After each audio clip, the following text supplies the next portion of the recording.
ओम श्री शक्ति नमः। ओम श्री शक्ति नमः। ओम श्री शक्ति नमः। ओम श्री शक्ति नमः। ओम श्री शक्ति नमः। ओम श्री शक्ति नमः। ओम श्री शक्ति नमः। ओम श्री शक्ति नमः। ओम श्री शक्ति नमः। ओम श्री शक्ति नमः।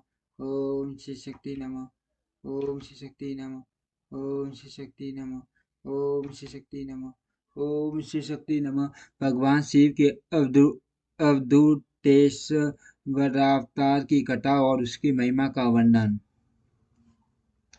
नंदीश्वर जी कहते हैं, सनत कुमार जी, हब तुम परमेश्वर शिव के अवधूतेश्वर नामक अवतार का वर्णन सुनो, जिसने इंद्र के गमन को चूर कर दिया था। पहले की बात है, इंद्र संपूर्ण देवताओं तथा बृहस्पति जी को साथ लेकर भगवान शिव का दर्शन करने के लिए कैलाश पर्वत पर गए। उस समय बृहस्पति और इंद्र के शुभागमन की बात जानकर भगवान शंकर उन दोनों की परीक्षा लेने के लिए अवधूत बन गए। उनके शरीर पर कोई वस्त्र नहीं था।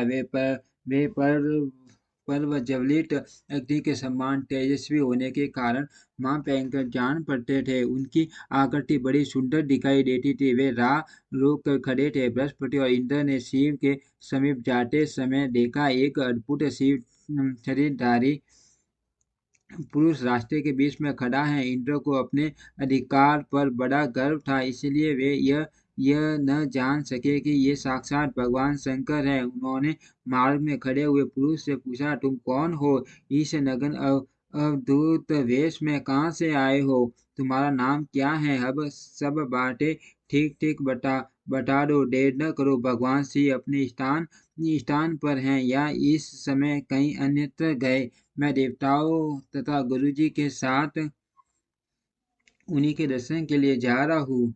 इंद्र के बारंबार पूछने पर भी महान कौतुक करने वाले अहंकारी महायोगी त्रिलोकीनाथ शिव कुछ न बोले, चुप ही रहे।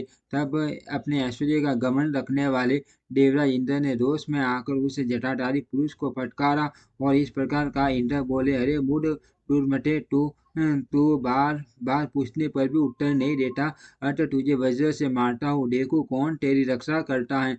ऐसा कह उसे दिगंबर पुरुष की ओर क्रोधपूर्वक देखते हुए इंद्र ने उसे मार डालने के लिए वज्र उठाया। यह देख भगवान शंकर ने शीघ्र ही उसे वज्र का स्तवन कर दिया। उनकी बाह अकड़ गई, इसलिए वे वज्र का प्रहार न कर सके। तदंतर वह पुरुष तत्काली क्रोध के कारण तेज से प्रज्वलित हो उठा, मानो इंद्र को जलाए देता। भुजाओं के स्तंभित हो जाने के कारण शशि वल्लभ इंद्र क्रोध से उस सर्प की भांति जलने लगे, जिसका पराक्रम मंत्र से बल से अवरुद्ध हो गया हो। बृहस्पति ने उस पुरुष को अपने तेज से प्रज्वलित होता देख तत्काल ही ये समझ लिया कि ये साक्षात भगवान हर हैं। फिर तो वे हाथ जोड़े प्रणाम करके उनकी स्तुति करने लगे। स्तुति के पश्चात उन्होंने इंद्र को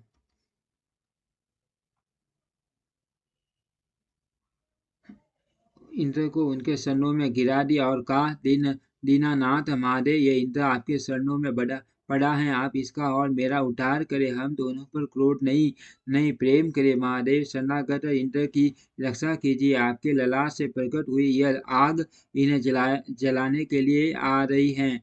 तो बृहस्पति की यह बात सुनकर अवधूत वेशधारी करुणा सिंधु शिव ने हंसते हुए कहा, अपने नेत्र से रोषवश बाहर निकली हुई अग्नि को मैं पुण्य कैसे धारण कर सकता हूँ? क्या सर्प अपनी छोड़ी हुई केचूल को फिर ग्रहण करता है? बृहस्पति बोले, देव भगवान भक्त सदाई कृपा के पात्र होते हैं। आप अपने भक्त वत्सल नाम को चरितार्थ कीजिए और इस भयंकर तेज को कहीं अन्यत्र डाल दीजिए। रुद्र ने कहा, देव गुरु, मैं तुम पर प्रसन्न हूँ, इसीलिए उत्तम वर देता हूँ। इंद्र को जीवन दान देने के कारण आज से तुम्हारा एक नाम जीव भी होगा। मेरे ललाटवर्ती नेत्र से जो याग प्रकट हुई है, इसे देवता नहीं सह सकते। और इसको मैं बहुत दूर छोड़ूंगा, जिससे ये इंद्र को पीड़ा न दे सके। ऐसा कहकर अपने तेज से स्वरूप उस अद्भुत अग्नि को हाथ में लेकर भगवान शिव ने चार समुद्र में फेंक दिया। वहां फेंके जाते ही भगवान शिव का वह तेज तत्काल एक बालक के रूप में परिणत हो गया जो सिंधु पुत्र जलंधर नाम से विख्यात हुआ। फिर देवताओं की प्रार्थना से भगवान शिव ने ही असुरों के स्वामी जलंधर का वध किया था। अवधूत रूप से ऐसी सुंदर लीला करके लोक कल्याणकारी शंकर वहां से अंतर्ध्यान हो गए। फिर सब देवता अत्यंत निर्भय एवं सुखी हुए। इंद्र और बृहस्पति भी उस भय से मुक्त हो उत्तम सुख के भागी हुए जिसके लिए उनका उनका आना हुआ था। वह भगवान शिव का दर्शन पाकर कृतार्थ हुए। इंद्र और बृहस्पति प्रसन्नता पूर्वक अपने स्थान को चले गए। सनत कुमार, इस प्रकार मैंने तुमसे परमेश्वर शिव के अवधूतेश्वर नामक अवतार का वर्णन किया है, जो दुष्टों को दंड एवं भक्तों को परम आनंद प्रदान करने वाला है। यह देवी आख्यान पाप का निवारण करके यह स्वर्ग भोग मोक्ष तथा संपूर्ण मनोवांछित फल की प्राप्ति कराने वाला है। जो प्रतिदिन एकाग्रसित हो इसे सुनता या सुनाता है, वह इस लोक में संपूर्ण सुखों का उपभोग करके अंत में शिव की गति प्राप्त कर लेता है। ओम श्री शक्ति नमः। ओम श्री शक्ति नमः। ओम श्री शक्ति नमः। ओम श्री शक्ति नमः।